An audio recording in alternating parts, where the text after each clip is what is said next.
Đây, đây chính là thảo quả nha các bạn nhé. Wow, nhà này khá là nhiều thảo quả.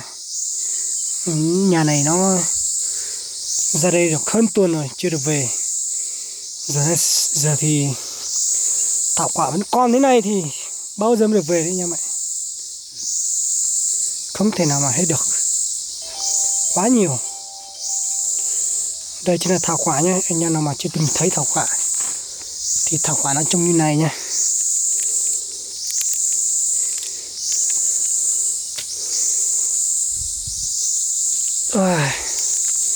Thảo quả này rất là thơm nhé. Quá thơm luôn.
Cá mồi thì cá là rượu lúc chị sữa của chị rượu lo chỉ có một bữa non mà thì cũng chỉ một mà con chỉ dính có qua mà những cái ruộng nó gió rồi ruộng chạy à ruộng nè ruộng lâu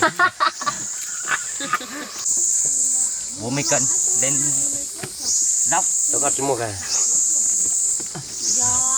ai à